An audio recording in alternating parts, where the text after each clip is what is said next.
কেমন আছেন সবাই? সবাইকে ঈদ মোবারক। ঈদের আমেজ মনে হচ্ছে এখনও শেষ হচ্ছে না, তাই আবার ঈদ মোবারক জানালাম।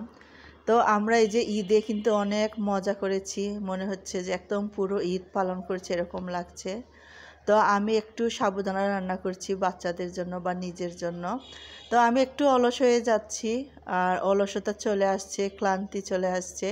তো সাবুদানাটা ভালো মতো ধুয়ে পানি আর লবণ দিয়ে বসিয়ে রেখেছিলাম। এর মধ্যে আমি অন্য কাজে ব্যস্ত হয়ে গেছি, আসতে পারিনি। এসে যখন দেখলাম যে সাবুদানাটা সেদ্ধ হয়ে গেছে, তো তাড়াতাড়ি করে একটু বেশি করে চিনি দিয়ে দিয়েছি।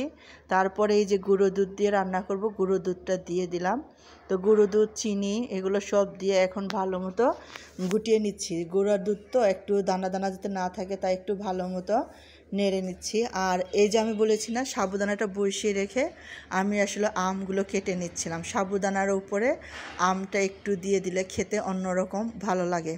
তো এই যে টেবিলে চলে আসছি, তো সাবুদানাটা একদম ঠান্ডা করে নিয়েছি।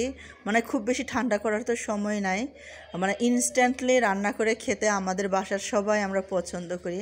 আর এটা আমার হাজব্যান্ডের জন্য এই অভ্যাসটা হয়ে গেছে। মানে ও কী করে, রান্না করে রেখে দিলে, বেশিক্ষণ রেখে দিলে সেই খাবার সহজে খেতে চায় না। তাই আমরা যখন খাবার আগ মুহূর্তে রান্না করে ঝটপট খেয়ে নিই। আর এই কারণে আমার যেটা হয়, আমি অনেক ভিডিও করতে পারি না। আবার ভিডিও করলে বা রান্না করার পরে আমি যে থাম্বনেল করতে পারি না, কারণ আমরা রান্না করেই খেয়ে ফেলি। তো এই যে সাবুদানাটা রান্না করেছি, একটু তাড়াহুড়োর মধ্যে রান্না করেছি। দেখেন আমি যে বেড়ে নিচ্ছি, তারপর আম তো কুচি করে রেখেছি বলেছি। এটা আমি যে একটু থাম্বনেল নিব, সেইটারও না আমি সময় পাই না। এটাই আসলে সত্যি কথা। আমি নিজে একটু অলস হয়ে যাচ্ছি, তারপর একটা ক্লান্তিও চলে আসছে। জানি না কেন এত ক্লান্ত লাগে, জানি না কার কার এরকম ক্লান্ত লাগে। আমার অনেক বেশি ক্লান্ত লাগে। সবথেকে বড় কথা যেটা মনে হয় যে আমি আসলে অলস হয়ে যাচ্ছি, আমাকে অলসতা গ্রাস করে ফেলেছে। আর আমাকে মোবাইলের নেশাটাও একটু বেশি পেয়ে গেছে এরকম মনে হচ্ছে। আমি অন্য মানুষের ভিডিও প্রচুর দেখি, কিন্তু আমি আসলে কমেন্ট করি না। আমি কেন যেন কমেন্ট করতে ইচ্ছে করে না, ওই যে অলস লাগে মনে হয়, আঙ্গুলটা মনে হয় নড়াইতে ইচ্ছে করে না। তো এই যে 2টা বাটি সাবুদানা নিয়ে নিলাম। ওখানে আমার মেয়ে, আমি যে আম কেটেছি, আমের যে আটি, সেটা বসে বসে খাচ্ছে। তো এই যে দেখেন আমার একটু কেন সময় লাগছে এটা দিতে। আমি মনে হয় যে চামচ আনতে ভুলে গেছি। তো আমি আসলে ছোট চামচ, যে সাবুদানা খাওয়ার জন্য চামচ, সেটা মনে হয় আনতে গেছি। সেটা তো একটু ধুয়ে আনতে হবে, তাই আমার একটু সময় লাগছে। আর এই জন্য এটা স্থির হয়েছিল, ক্যামেরাটা আমি স্ট্যান্ডে বসিয়ে নিয়েছি। তো কি বলবো, 2টা দিন একটু শান্তিতে কেটেছে, একটু ঠান্ডা ছিল। আজকে গরম আছে, কিন্তু তারপরেও অনেক কম গরম, অতটা না, মাঝে যেরকম গরমটা নিয়েছি। তো এই যে চলে আসছি এখন, ওপর থেকে আমটা ছোট ছোট করে কেটেছি।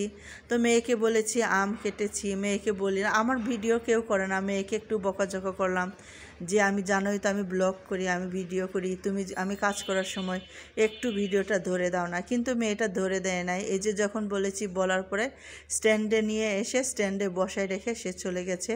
এই যে দেখেন এখন আরেকটা বাটিতে যে আমি আম দিচ্ছি, সেটা কিন্তু আর দেখা যাচ্ছে না। তো আসলে কাজ করে আবার ভিডিও নাড়াচাড়া করি, আমার অনেক টায়ার্ড লাগে। তো এই যেগুলো হয় না, এই যে চামচটা আসলে আনা হয়নি, তাই চামচটা আনতে গিয়েছিলাম, তাই এতক্ষণ মানে স্থির হয়েছিলাম। তো ধৈর্য ধরে আমার ভিডিওগুলো দেখেন, সেজন্য অনেক ধন্যবাদ জানাচ্ছি। আমি যেরকম ভিডিও বানাতে চাচ্ছি, আমি আসলে সেগুলো করতে পারছি না। আমি যা যা করতে চাই, আমি সেগুলো যে করতে পারি না, সেগুলো থেকেও আমার আসলে ক্লান্তি চলে আসছে, কষ্ট চলে আসছে, অলসতা চলে আসছে। সব কিছু যেভাবে করতে চাই সেভাবে কিছুই করতে পারি না। আমি কত কাজ করি, আমি কত রান্না করি, কত কিছু করি, কিন্তু আমি এই যে ভিডিও করতে পারি না। কাজ করলে ভিডিও করতে পারি না। আর আমার আসলে এমন কেউ নাই যে আমার ভিডিওগুলো ধরে দিবে। তো সব মিলে না আমার মধ্যে একটা হতাশা চলে আসছে। আমার চ্যানেলের অবস্থা অনেক খারাপ। আমার এই চ্যানেল, আমার একটা পেজ ছিল এই জীবন যেমন নামে, সেই পেজের অবস্থাও অনেক খারাপ। কারণ আমি ওই যে নোটিফিকেশন থেকে ভিডিও দেখি না। আমার কিন্তু আপনাদের সবাইকে সাব করা আছে, হ্যাঁ, কিন্তু আমি আমার সাবস্ক্রাইবার যাদেরকে আমি সাব করেছি, তাদের নোটিফিকেশন দেখে আমি ভিডিও কমেন্ট করতে পারি না। অনেক সময় আমি ভিডিও দেখি বা ভিডিও ছেড়ে রাখি, কিন্তু ওই যে আমার কমেন্ট করতে মনে থাকে না। তো সব মিলিয়ে দেখেন আজকে কত কিছু রান্না করেছিলাম, কিন্তু আমি কিছুই ভিডিও করতে পারি নাই।